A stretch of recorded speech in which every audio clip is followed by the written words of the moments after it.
I believe that if you feel depressed, something is depressing you, and you should try your best to fix it. You should take control of your life and do your best to fix it. The idea, but they don't say that. They don't talk that. They say depression like it's this magic thing that comes out the sky and it gets in your brain. You're sad no matter what. And there's nothing you can do about it, and you need to only take pills. And I think that's a very bad way to look at the world, and that's a bad idea to subscribe to. And if you start to feel depressed, let's say your girl leaves you and you start to feel depressed, but you believe in the idea of depression, you're now going to start diagnosing yourself as clinically depressed, self-hypnosing yourself into hypnotizing yourself into being clinically depressed.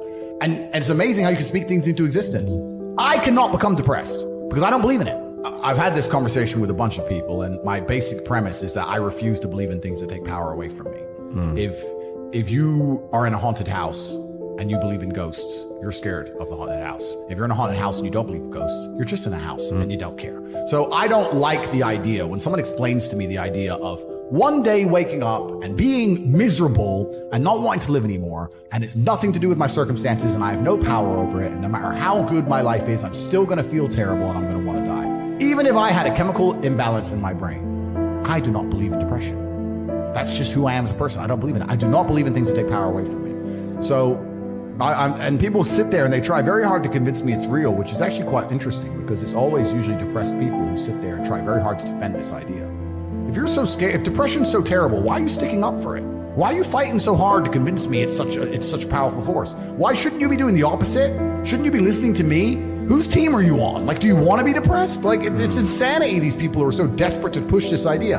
Then you add in the pharmaceutical element, the fact that everyone's taking these fucking drugs, messing with their brain chemistry.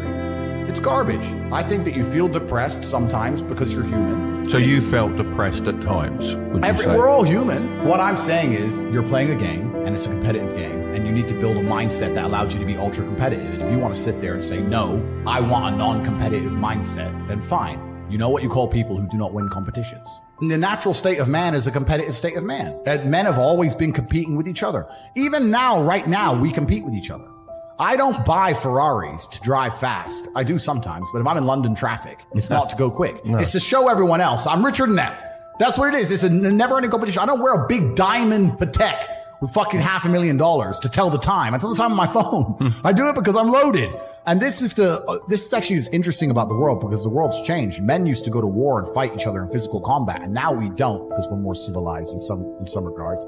That's violence is still the bottom line of society, but we try and avoid it. Men are constantly doing combat by showing each other how we can move world with money.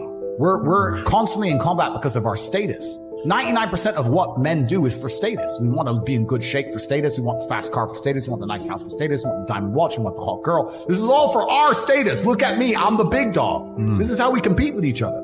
If you're going to be a dude who pretends that's not true, or be a dude who doesn't want to compete, your life's going to fucking suck.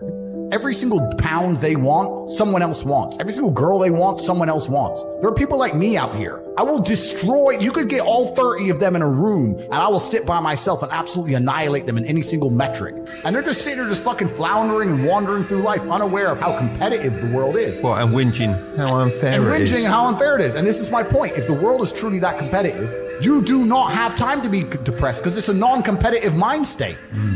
You can be depressed for X, Y, Z, whatever. I'm not depressed. And I want the money you want, and I want the girl you want, and I want the status you want, and the car you want, and the house you want. And I'm going to get it, and you're fucking not. Let's pretend I'm completely wrong, right? We can look at situational depression like you just described. We can talk about brain imbalance and chemical imbalance. We can talk about clinical depression that you get, and it's chronic, and there's nothing you can do about it, whatever. Let's pretend all these things are completely true.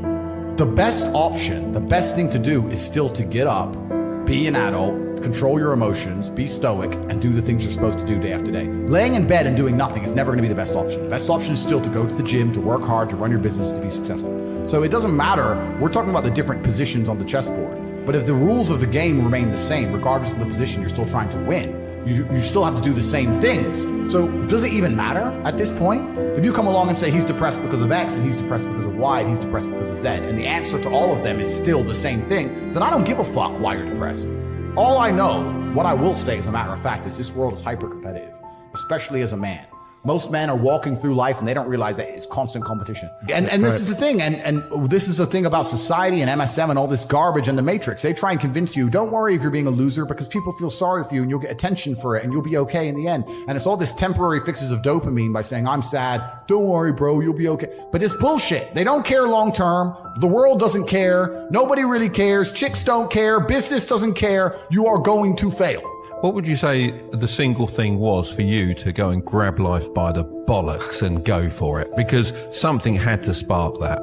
I was instilled with a duty for a very long time to honor my ancestors through achievement. And I was told from a very young age that the only thing your ancestors are interested in is achievement. Even to this day, when I do podcasts, people repeatedly talk about my father. If I wasn't successful, he wouldn't be spoken about anymore. He died 9 years ago. And he was a good chess player, but no one's really that interested in chess. The reason he lives on is because I'm so monumentally successful that people are interested in my origin story, and he is mentioned. The reason I will live forever is because my son will be so monumentally successful that they'll talk about how he could have been such a perfect specimen of man, how he was raised, and they will mention me. If you give a shit about your ancestry, and if you give a fuck about your family, and you're not a selfish person, and you want them to exist out in the ether for reality, for the eternity of reality, it is your duty to be successful. If you love your family and you love your last name and you're proud of yourself, then you have a duty to be massively monumentally successful, to show homage to your ancestors. I find it amazing there are people out here today who are going to sit and say, oh, I'm sad, I'm too depressed, I don't want to work hard. Do you understand that only 200 years ago, there were peasants out working a field, starving, surviving the Black Death, surviving the plague, struggling to exist just to reproduce, so that 200 years later, you can be the end of their bloodline, for you to sit on your ass and do fucking nothing. Like, you're a fuck up. You're fucking up your entire bloodline of your entire ancestry. You owe these people things. They went through hell for you to exist. You have a debt. You have a duty to pay. You have to be the best possible version of yourself. And the same to God. God loves people who try.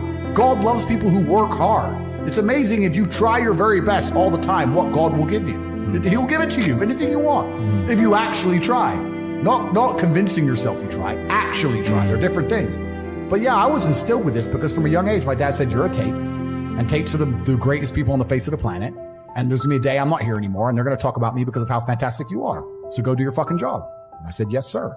And here I am. That's how life should be. You should have a duty to your ancestors. It's disappearing from society. It used to be like, I am Andrew, son of Emery. It was all about who you're son of. Yes. Right? Exactly. And it's all vanishing now. Yeah. But you have a legacy you can build. And I love the fact that when I was growing up, when my dad walked into a chess tournament, people were scared because his name was said, and they were fearful of his last name. And now people are fearful of the last name again because of me, and they will be again because of my son. And this is the beauty of life as a man. And one of the most terrifying but also gratifying things of life as a man is that we're all born relatively valueless. I don't think women are born that way. A woman, if she's born, especially if she's attractive, has an innate value. People just want her no matter what. But as a man, if you're not an important man, nobody gives a fuck about you, and they're never going to care. So you have to build yourself from the ground up, and that's scary for a lot of people, but it's also a massive opportunity. You can decide if you want to be a famous musician or a nice sensitive poet or a painter or a kickboxing world champion or a businessman. You get to decide on all the different characters in the video game. You can choose, who do I want to be? And then if you actually try, you can become it. Isn't that amazing? You can wake up and go, you know what? I want to be this kind of guy. I knew who I wanted to be. I wanted to be the dude pulling up in the Lambo, 3 a.m, gets out. Everyone's like, who is this big, strong, rich dude? I wanted to be that man, so I became him. And if you don't want that, if you want to go be a musician and play guitar and get a bunch of chicks and chill in Bali and smoke weed, whatever, go, you can choose your character and build it. A lot of people don't have the ability to understand the compounding effect of doing the right thing time after time. Even if you start a new business and don't know what to do. I guarantee if you're always on time, if you're a builder and you're always on time, take the basic shit, just be on time. Yeah. Over time, you may think, oh, I'm just on time, no one notices. Trust me, across 10 years, that's the difference between being a successful builder and not being a successful builder. Just stick to the absolute basics and do the right thing and know what you're supposed to do. And this is why I have so little sympathy for people who go, oh, I'm trying to make it and I can't, because I think they're lying to me and they're lying to themselves. And it's these basic things that even in the modern world, it's amazing how people are failing.